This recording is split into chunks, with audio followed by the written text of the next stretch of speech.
Buenas noches con todos. Dios les bendiga a todos los que siguen esta serie que estamos haciendo sobre Primera de Corintios.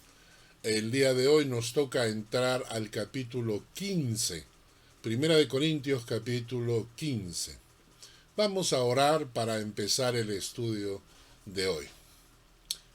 Señor, gracias por este tiempo. Gracias por la oportunidad de estudiar tu palabra y aprender de ella. Te pedimos, Señor, que nos bendigas, que dirijas el estudio, que abras nuestro corazón, que hable tu Espíritu Santo, que tu nombre sea glorificado en el nombre de Jesús de Nazaret. Amén y amén. Nos vamos a Primera de Corintios, el capítulo 15. Antes que nada, quiero mencionarles que, a mi entender, el capítulo 15 de Primera de Corintios es, creo yo, uno de los pasajes más importantes en la Biblia. En realidad, hay muchísima información y muchos pasajes que son importantes. Pero a mí me hace ver el capítulo 15 de Corintios, de Primera de Corintios, un tema trascendental, un tema que viene a ser el sello que garantiza, que viene a ser la marca de garantía de que todo lo que Cristo hizo y dijo era verdad. Y es el tema de la resurrección de Jesucristo. La resurrección de Jesucristo. Y esto es interesante, porque si hay un tema que ha sido muy atacado, pero muy atacado, por ateos, por supuestos teólogos racionalistas, o muchas veces por otras religiones, ha sido la resurrección. ¿Y por qué? Porque la resurrección es la marca que hace que Jesucristo se convierte en único. Por eso, los ateos, estos teólogos racionalistas o religiosos de otras iglesias, lo que tratan es de destruir el concepto de la resurrección, porque la resurrección hace que Cristo se convierta en una persona absolutamente única. La resurrección de Jesucristo es lo que valida todo lo que Cristo dijo o hizo. Todo lo que Cristo hizo o dijo o pronosticó, toda la obra de Cristo en la cruz, todo eso, sin la resurrección, Jesucristo sería una persona común y corriente como cualquier otra. Pero la resurrección es lo que hace que Jesucristo pase a ser único, que no haya nadie como Él. Y solamente un evangelio respaldado por un evento como la resurrección de Cristo tiene poder para perdonar pecados, para traer salvación al hombre, para transformar vidas, para ofrecer vida eterna. Cualquier ser humano te puede decir, yo te ofrezco vida eterna. Y tú le dices, ¿y cómo sé yo que tú puedes ofrecerme vida eterna? ¿Qué es lo que te hace a ti capaz de ofrecer vida eterna? Porque cualquiera podría decirlo. Y Jesucristo tenía que dejar una marca, un sello, una manera de decir, mira, soy único, no hay nadie como yo que haya pisado esta tierra.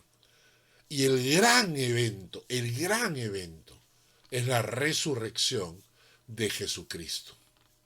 Esto lo coloca a él como un personaje absolutamente único. Y eso es lo que vamos a estudiar en el capítulo 15 de Corintios. En el capítulo 15 de Corintios, Pablo va a decir una frase que es muy importante. Si Cristo no resucitó, vana es nuestra fe. O sea, si Cristo no resucitó, nuestra fe sería hueca, aún estaríamos en nuestros pecados, dice Pablo.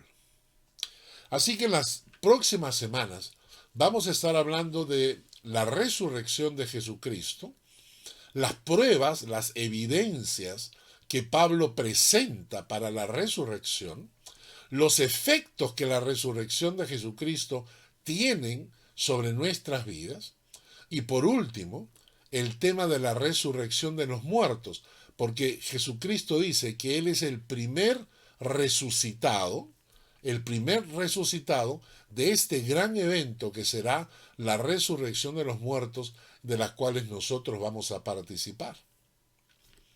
Pero el día de hoy vamos a estudiar solamente 3 versículos. El día de hoy vamos a estudiar desde el versículo 1 hasta el versículo 3. Vamos a empezar con los 2 primeros, versículo 1 al 2. Vamos a leerlo. Busquen en su Biblia, Primera de Corintios, capítulo 15, versículos 1 y 2. Y dice así: Además os declaro, hermanos, el evangelio que os he predicado, el cual también recibisteis, en el cual también perseveráis, y por el cual asimismo, si retenéis la palabra que os he predicado, sois salvos, si no creísteis en vano. ¿Cómo podemos definir a una persona que es salva?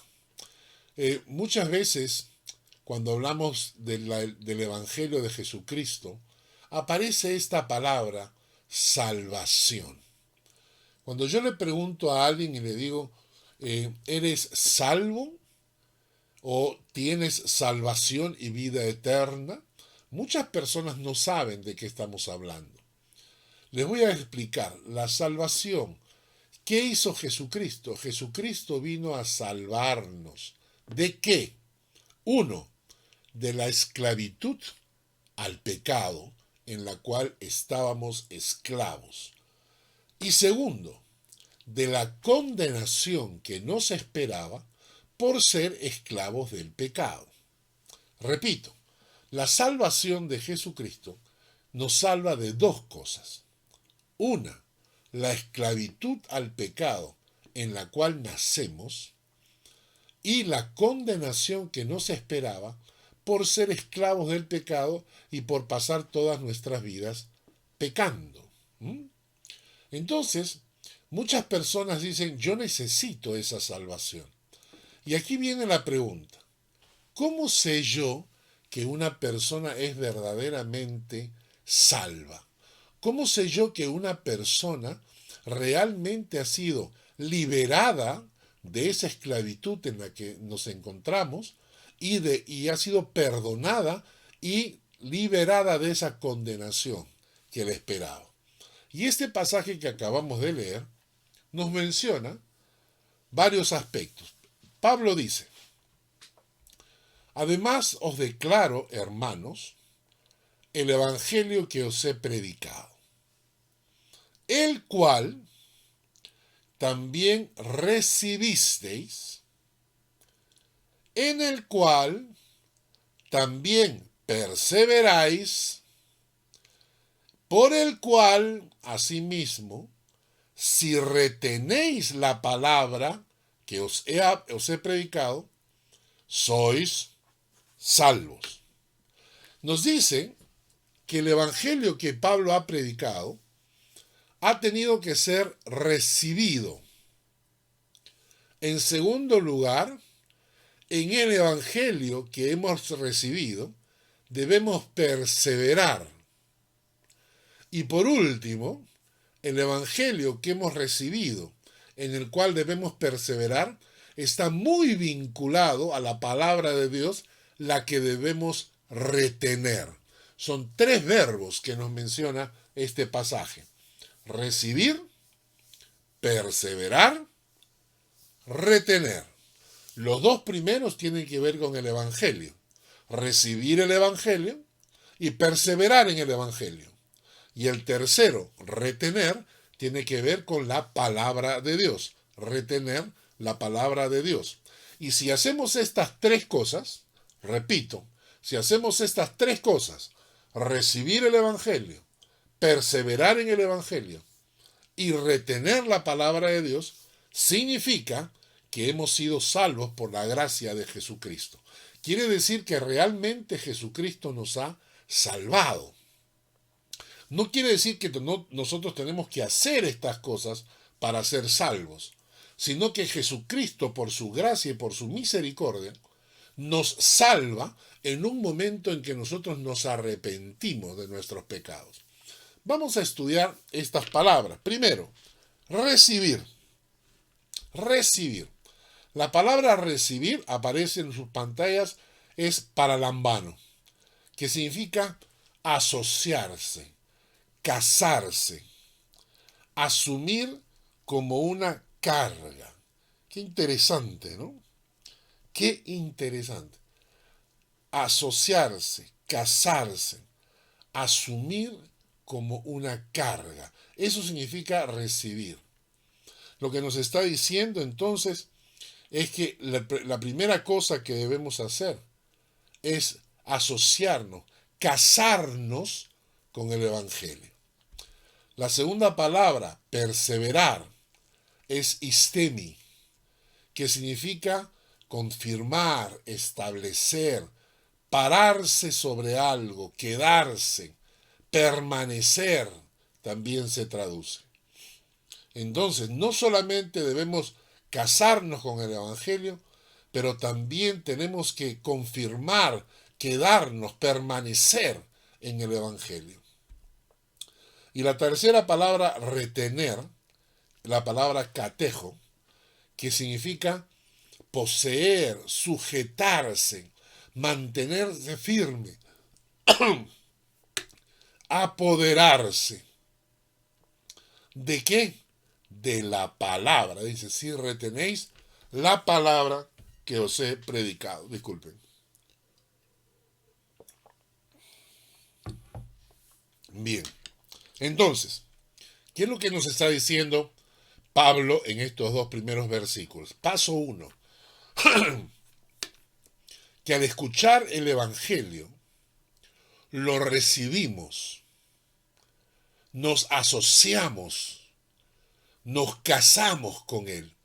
Es como asumir un compromiso de unirse a él de por vida. Eso significa casarse.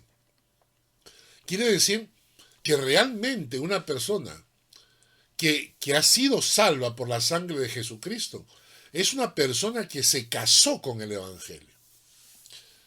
Y la segunda cosa que nos dice el pasaje es que no solo tomó una decisión y un compromiso que muchas veces puede ser emocional, sino que persevera, que se mantiene en el camino. Y en tercer lugar, por último, se aferra y se sujeta, se apodera de la palabra de Dios, que es la herramienta que Dios usa para dirigirlo, santificarlo y hacerlo crecer en la fe. Queridos hermanos, hay muchísima gente que está equivocada en nuestras iglesias. Hay muchísima gente que alguna vez en su vida hicieron una decisión por Cristo. Muchas personas, a veces hijos de creyentes que nacieron en la iglesia, a veces personas que pasaron por la iglesia, tomaron una decisión para seguir en el camino de Cristo. Algunos asistieron un tiempo y a partir de ese momento se han alejado, viven lejos del Señor. No tienen contacto con la palabra de Dios. Lo peor de todo es que en sus corazones ellos creen que son creyentes.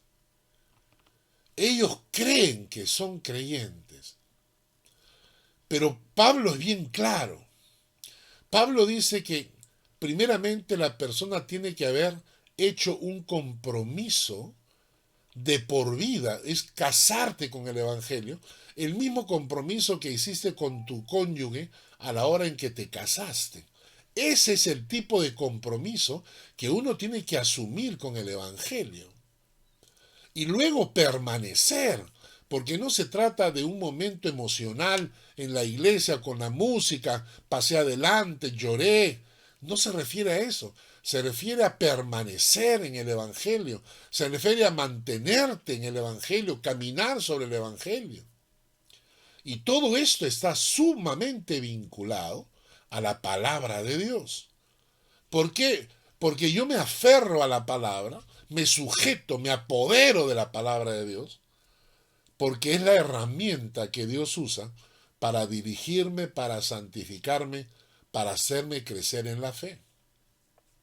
Yo les invito a compartir este estudio con alguna persona, amigo, familiar, que haya en algún momento tenido un encuentro con el Señor y que ahora está lejos, y que a pesar de estar lejos y que no vive una comunión con el Padre, él sigue convencido de que es salvo. Pero Pablo en este pasaje dice, si alguien recibe el Evangelio, se casa con el Evangelio y persevera en el Evangelio, es decir, que se mantiene, y además retiene la palabra, si ocurren todas estas cosas, dice, sois salvos. Si no, habéis creído por gusto, o habéis creído en vano. Por esto es importantísimo, hermanos, entender que no se trata de una simple decisión de yo recibí a Cristo tal día, sino que yo me casé con el Evangelio, yo persevero en el Evangelio y yo retengo la palabra de Dios en mi vida. Vamos a entender ahorita las dos primeras. ¿Qué significa recibir el Evangelio? ¿Qué significa recibir? ¿Qué tan casado estoy con el Evangelio? ¿Cómo es mi compromiso con el Evangelio? ¿Tengo un compromiso, digamos, religioso? Yo recuerdo cuando yo era pequeño, que cuando mi mamá, mi familia, que eran católicos, yo veía cómo tenían una relación, digámosle, eventual con la fe. A la iglesia se asistía de vez en cuando. No había un compromiso. Era una cosa eventual, esporádica, si había tiempo, más o menos así era la relación. Yo decía, eso no puede ser una relación de fe. Entonces la pregunta que yo hago, la primera pregunta que hay que hacerse y que debo hacerme yo mismo, a mí mismo, la pregunta que debo hacerme es, ¿qué tan casado estoy con el Evangelio? Ahora, ¿qué es el Evangelio? ¿Qué es el Evangelio? Voy a explicárselos en pocas palabras. Cristo Jesús vino a este mundo a morir por nosotros en la cruz, a derramar su sangre para salvarnos, ya lo he dicho antes, de la esclavitud del pecado y de la condenación por ser pecadores. Y con eso, Jesucristo trajo no solamente perdón de pecados, sino también libertad de muchas cadenas. Entonces, nosotros estamos en una situación alejados de Dios. Y el Evangelio significa buenas nuevas.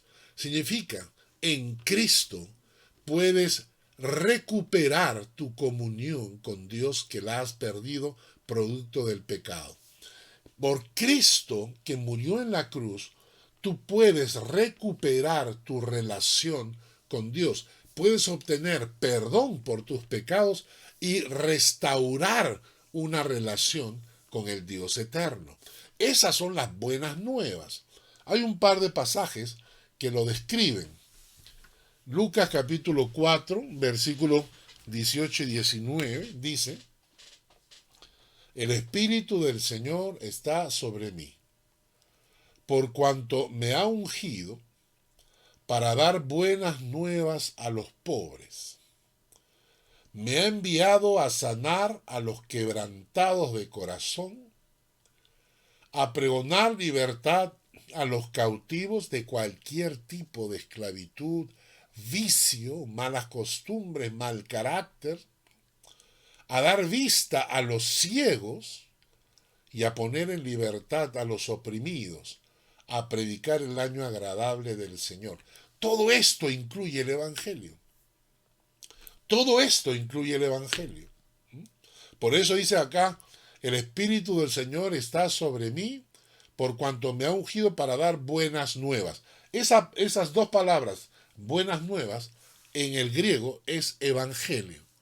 Lo que está diciendo Lucas es por cuanto me ha ungido para traer el evangelio a los pobres, para enviar y sanar a los quebrantados de corazón, a los que tienen el corazón roto. El evangelio sana corazones rotos. A pregonar libertad a los cautivos, a dar vista a los ciegos, a poner en libertad a los oprimidos. Y en otro pasaje, cuando Pablo recibe el mensaje de Dios, le dice a Pablo, Pablo, yo te envío a los gentiles. ¿Para qué? Para que abras sus ojos, para que se conviertan de las tinieblas a la luz y de la potestad de Satanás a Dios, para que reciban por la fe que es en mí perdón de pecados y herencia entre los santificados. Para que abras sus ojos, para que se conviertan de las tinieblas a la luz, de la potestad de Satanás a Dios, y para que reciban por la fe que es en mí perdón de pecados y herencia entre los santificados. ¿Ha entendido usted qué significa el Evangelio para su vida? ¿Entiende usted la situación en la que se encontraba antes de conocer a Cristo? Miren, tinieblas, potestad de Satanás, pecados, condenación. ¿Entiende usted lo que el Evangelio ha hecho por usted? ¿Y entiende usted lo que el Evangelio puede hacer por otros?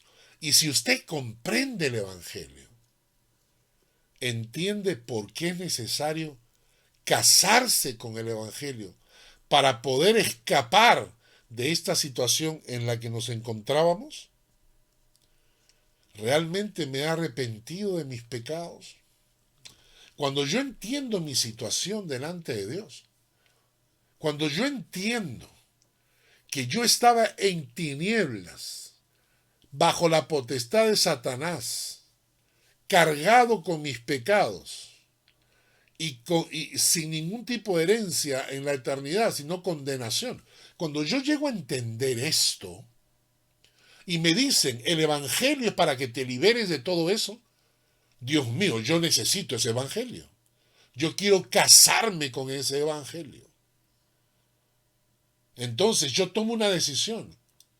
Yo me acerco al Señor y le digo, Señor, yo necesito ese Evangelio en mi vida porque yo no quiero pasar mi eternidad pagando por mis pecados, no.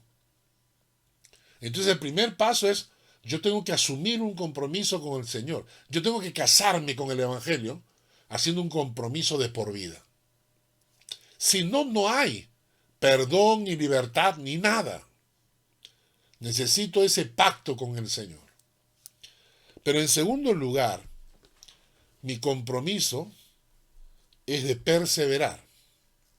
No solamente me he casado con el Evangelio, sino que mi compromiso incluye perseverar en el camino de Dios y no un compromiso superficial o temporal.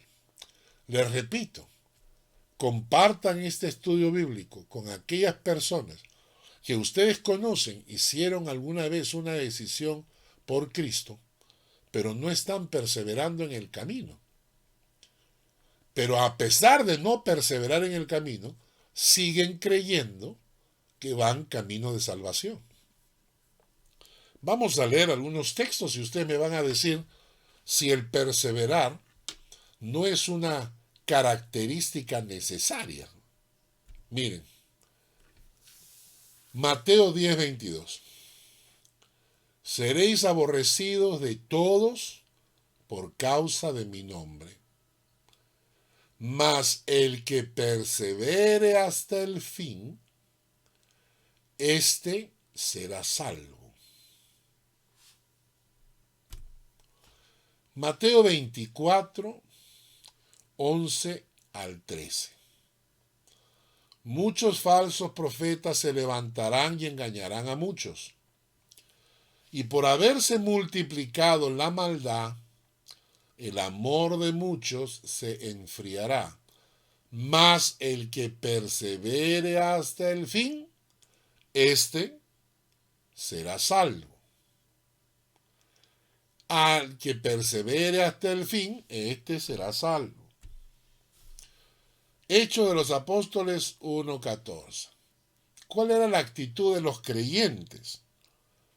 Dice, todos estos perseveraban unánimes en oración y ruego con las mujeres y con María, la madre de Jesús, y con sus hermanos. La perseverancia era una característica de las personas que habían sido salvas por la gracia y la misericordia de Dios. Perseveraban. ¿En qué? Unánimes en oración, en ruego. Eran gente perseverante. Hechos 2:42.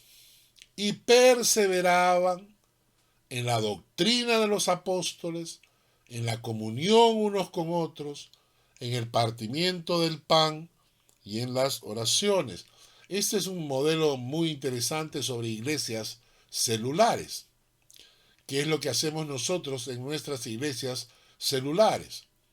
Después de escuchar la prédica por internet, hay un tiempo para compartir la doctrina que se ha escuchado por el internet, por el servicio live que emitimos, y luego hay comunión unos con otros, y luego hay partimiento del pan, y luego hay oraciones. Entonces así funciona una iglesia celular. Ahora, lo que está diciendo el texto de Hechos es que los apóstoles y los cristianos de aquella época perseveraban, no se alejaban ni se enfriaban, sino que perseveraban en estas reuniones donde se compartía la doctrina, la comunión, el partimiento del pan y las oraciones. Efesios 6:18. Orando en todo tiempo, con toda oración y ruego y súplica en el Espíritu, y velando en ello con perseverancia y súplica por todos los santos, perseverando en la oración. Y el pasaje siguiente nos dice, perseverad en la oración, velando en ella con acción de gracias. Los pasajes que hemos leído hasta ahora, ¿qué te dicen? Te dicen que la característica de aquellos que están en camino a la eternidad es que son perseverantes en el evangelio, en la oración, en la comunión unos con otros, en mantenerse unidos a la iglesia, en seguir participando de la palabra, y son perseverantes, ¿no? Y por eso hay un texto que es muy fuerte, pero quiero que lo veamos. Dice, segunda de Juan, versículo 9. Segunda de Juan tiene un solo capítulo. Entonces vendría a ser segunda de Juan, capítulo 1, versículo 9. Cualquiera que se extravía y no persevera en la doctrina de Cristo, no tiene a Dios. El que persevera en la doctrina de Cristo, ese sí tiene al Padre y al Hijo. Amigos, hermanos, ¿cuánta gente hemos visto pasar por la iglesia?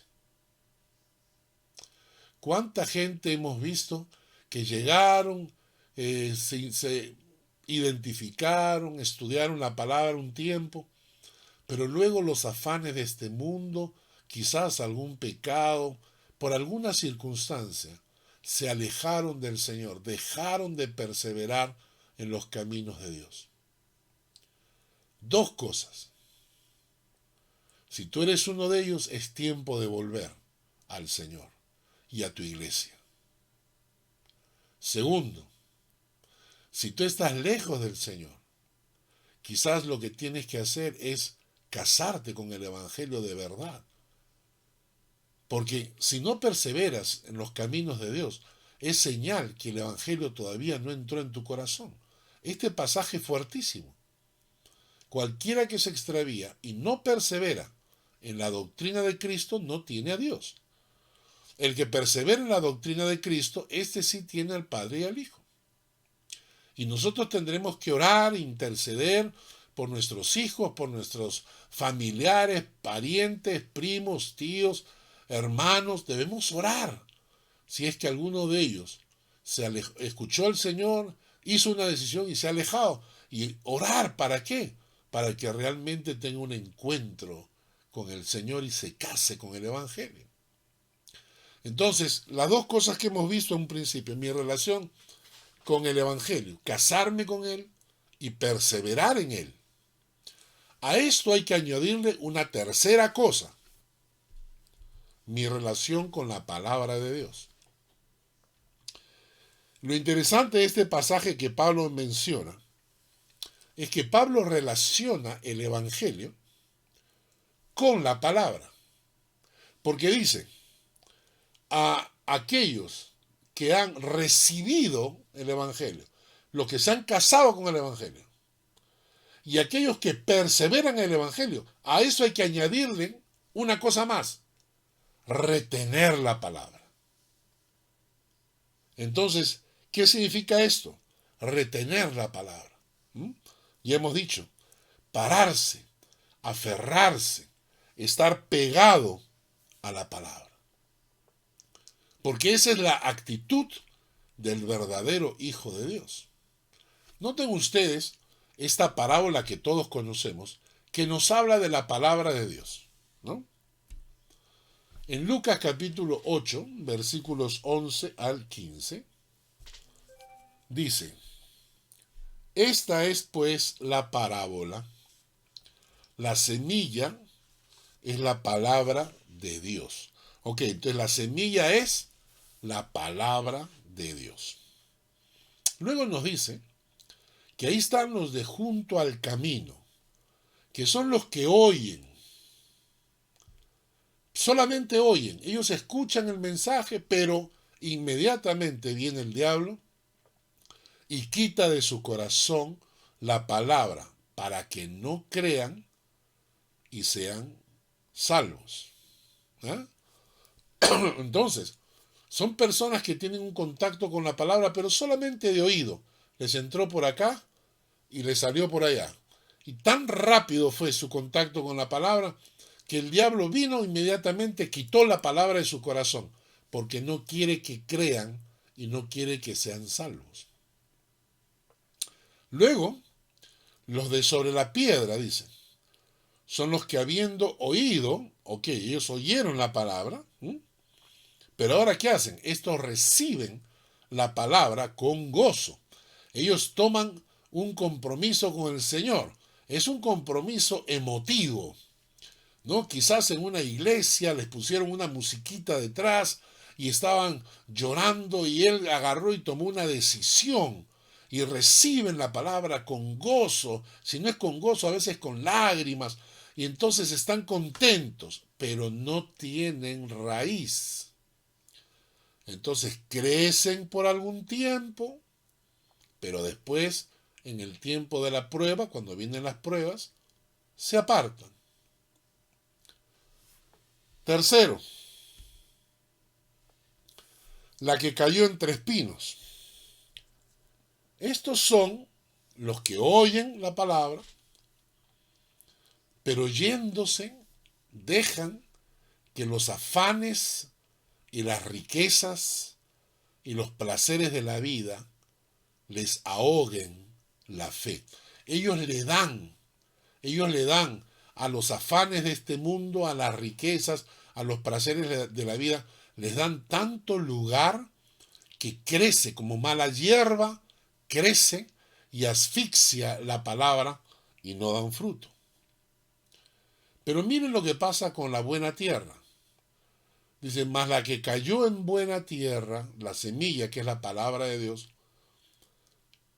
estos son los que con corazón bueno y recto, miren ustedes, retienen, se aferran, se paran, agarran, se hacen propia la palabra oída. La misma palabra retener, retienen la palabra oída. Y naturalmente está vinculado a dan fruto con perseverancia. Es decir, retienen la palabra y esto está muy vinculado a perseverar, dando fruto en el Evangelio. En otras palabras, Dios ocupa un lugar primordial en mi relación personal con el Señor. La palabra de Dios ocupa un lugar primordial en mi relación con Dios. Repito, la palabra de Dios ocupa un lugar primordial en mi relación personal con el Señor del universo. Y por eso, esto lo sabe el Espíritu Santo.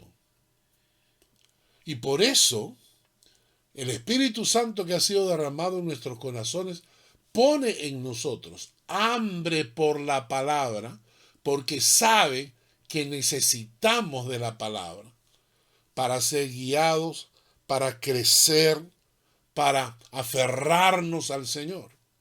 Y hay versículos que conocemos de memoria, ¿no es cierto? Jesús le respondió, escrito está, no solo de pan vivirá el hombre, sino de toda palabra de Dios, de toda palabra que sale de la boca de Dios. Si no entendemos este pasaje, hermanos, ¿saben ustedes cuánta gente menosprecia los estudios de la palabra? ¿Cuánta gente prefiere escuchar a algún payaso contar chistes a la hora de predicar que escuchar realmente palabra de Dios? ¿Saben cuántas veces me han dicho a mí que los estudios que damos por internet deberían ser más cortos? Porque la gente no escucha mucho. La gente quiere escuchar mensajitos de 15 minutos, 30 minutos. Y yo le digo, yo no lo voy a hacer.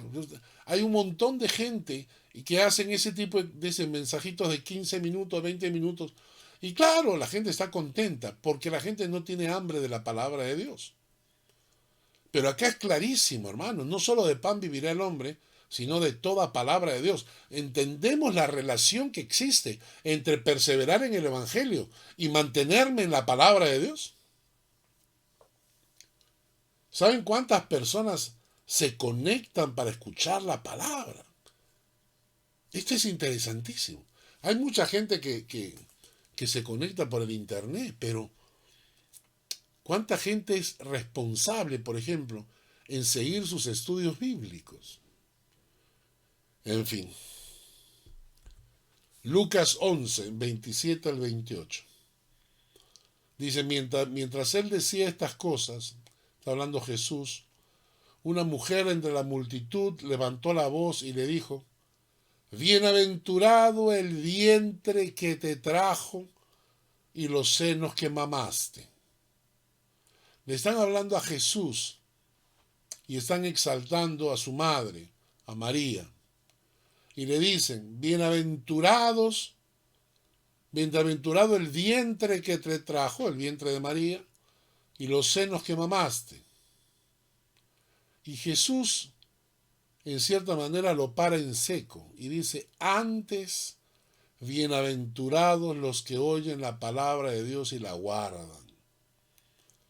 Es tan penoso, hermanos, porque no entendemos que para ser bienaventurados, necesitamos oír la palabra de Dios y guardarla. Pero ahí está. Esa es la relación que existe entre la palabra y perseverar en el camino de Dios. Juan 8:47, el que es de Dios, las palabras de Dios oye. Y como Jesús estaba hablando con los fariseos, le dice, por esto no las oís vosotros. ¿Por qué? Porque no sois de Dios. ¡Fua! ¿Fua? ¿Fuerte o no? El que es de Dios, las palabras de Dios oye. Y entonces a los fariseos, por esto no las oís vosotros. ¿Por qué? Porque no sois de Dios. En Hechos. Entonces Pablo y Bernabé, hablando con denuedo, dijeron, a vosotros a la verdad era necesario que se os hablase primero la palabra de Dios, mas puesto que la desecháis y no os juzgáis dignos de la vida eterna, he aquí nos volvemos a los gentiles. Pablo y Bernabé predicando el evangelio a los judíos. Estaban predicándoles, dándoles la oportunidad de escuchar y de crecer en la palabra y de encontrar el evangelio de salvación. Pero la gente terca no quería. Entonces Pablo les va a decir una cosa fuerte, ¿no? A vosotros, a la verdad, era necesario que se os hablase primero la palabra de Dios. Mas puesto que la desecháis y no os juzgáis dignos de la vida eterna, y aquí nos volvemos a los gentiles. Y quiero decirte algo. Quiero decirles algo. Quiero decir que lo mismo va a ocurrir con nosotros si desechamos la palabra de Dios. Nosotros tenemos la oportunidad de escuchar la palabra de Dios. Y en algún momento alguien nos invita a un estudio, nos invita a la iglesia para escuchar una prédica. Pero si yo tengo una actitud de desechar, menospreciar la palabra de Dios, de repente se me acaba la oportunidad y Dios te quita la oportunidad de escuchar la palabra de Dios. Hay un texto en el Antiguo Testamento que dice que llegará el tiempo en que buscarán la verdad y la verdad huirá de ellos. Buscarán la palabra y la palabra huirá. No encontrarán la palabra. Ya no tendrán palabra para escuchar. Primero de Tesalonicenses 2:13. Por lo cual, también nosotros, sin cesar, damos gracias a Dios de que cuando recibisteis la palabra de Dios que oísteis de nosotros, la recibisteis no como palabra de hombres, sino según es en verdad la palabra de Dios, la cual actúa en vosotros los creyentes. Cuando una persona entiende la relación entre evangelio y palabra, y entonces dice, lo que tengo en mis manos es la palabra de Dios, no es palabra de hombres, no es una historieta, no es un cuento inventado por algún sacerdote, es la misma palabra de Dios. Y esa palabra de Dios tiene poder para actuar en mi vida. Y cuando yo entiendo esto, entonces comprendo por qué hay una relación directa entre la palabra de Dios y perseverar en el evangelio. ¿Entendimos? Vamos a seguir leyendo. Hebreos 4:12. Porque la palabra de Dios es viva y es eficaz y es más cortante que toda espada de dos filos y penetra hasta partir el alma, las coyunturas, los tuétanos y discierne los pensamientos y las intenciones del corazón. Dice un comentario que dicen, cuando tú te acercas a la palabra te confronta y te aleja del pecado. Cuando tú te acercas al pecado, el pecado te aleja de la palabra. Porque pecado y palabra no pueden ir juntos. Porque la palabra te confronta, te habla. Cuando tú escuchas un evangelio en la iglesia donde tú vayas, el evangelio, la prédica, tiene que confrontarte siempre con tu pecado. No debe decirte que tú eres el héroe ni el campeón. Tiene que decirte que tú eres un pecador que necesita la gracia y la misericordia de Dios. Y la espada del Espíritu, la palabra de Dios, es viva y eficaz porque actúa por sí sola. Ni siquiera tienes tú que interpretarla. No hay peor cosa que cuando uno está cometiendo un error y alguien te da un texto bíblico y solamente el texto bíblico ya te reprende. ¿Por qué? Porque la palabra de Dios es viva. Y uno suelta la palabra y la palabra solita hace su labor. Otro texto está en Primera de Pedro 1:23. Dice, somos renacidos, no de simiente corruptible, sino de simiente incorruptible. ¿Por medio de qué? Por medio de la palabra de Dios que vive y permanece para siempre. El cielo y la tierra pasarán, pero mis palabras no pasarán, dijo Jesucristo. Voy a repetir entonces, hermanos, para ir terminando el estudio del día de hoy. Pablo menciona que hay una relación con el Evangelio y hay una relación con la palabra de Dios de aquellos que verdaderamente son salvos. Que no nos engañemos, que no importa si yo he asistido a una iglesia o si asisto todavía a una iglesia. No importa si he hecho alguna vez alguna decisión por Cristo. El texto que acabamos de leer nos dice claramente que el evangelio que Pablo les predicó a los corintios, primeramente fue recibido. Es decir, ellos se casaron, hicieron un pacto con ese evangelio, un pacto de matrimonio permanente con el evangelio de Jesucristo. La segunda cosa es que frente a ese evangelio hay que perseverar. Si conocen de alguien que no está perseverando en el evangelio, no le digan que es salvo. No le digan que va camino al cielo. No le digan, está alejado, eres un carnal. Díganle que si no persevera en el evangelio, es probable que todavía no tenga al Señor en su corazón. Y esto lo va a remover. Esto lo va a remover. Y por último, aquel que se casó con el evangelio, aquel que recibió el evangelio, y aquel que persevera en el evangelio, tiene una relación estrecha con la palabra de Dios. Retiene, se aferra, agarra fuertemente, se para sobre ella como un pedazo de madera en alta mar para no hundirse y ser comido por los tiburones. Y por eso es que le damos a la palabra de Dios la prioridad que necesita en nuestras vidas.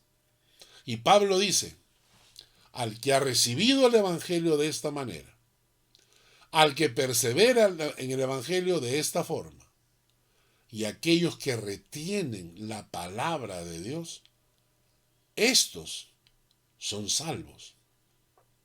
Estos han sido salvos por la gracia de Jesucristo.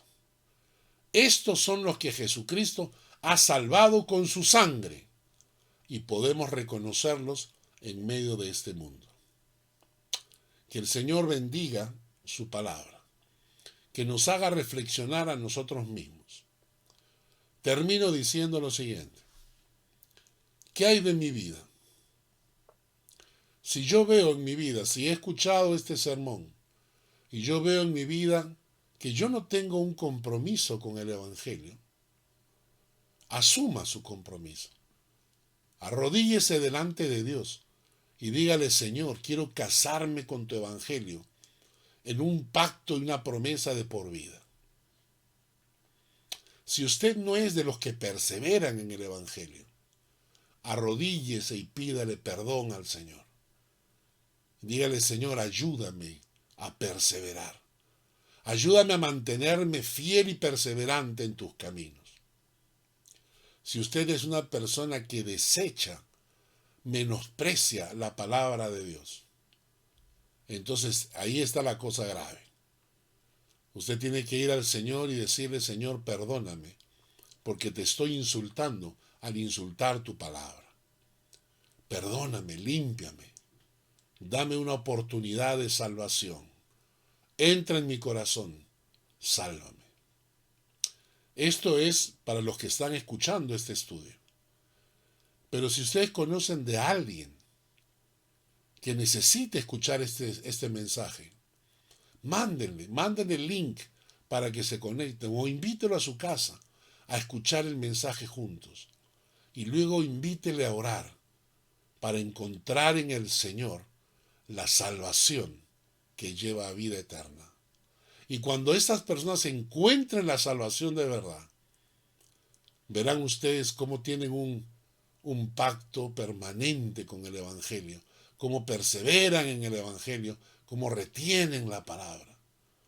Porque lo que necesitan esas personas es realmente un encuentro con el Señor Jesucristo. Intercedamos, oremos, luchemos en oración por estas personas. Que Dios les bendiga. Permítanme terminar con una oración. Padre, gracias por tu palabra, por lo que hemos escuchado. Pedimos tu sabiduría, tu dirección y ser instrumentos de amor para poder llevar este mensaje a otras personas que necesitan escucharlo. Utilízanos, oh Dios. Utilízanos para animar, para exhortar, para consolar a algún creyente que esté alejado, alguna persona que se alejó de ti, que necesita saber que solamente los que perseveran reflejan verdadera salvación en su corazón. Que no se confundan, Señor. Gracias por esta palabra que nos has traído. Permítenos, oh Dios, ser instrumentos en tus manos. En el nombre de Jesús. Amén y amén.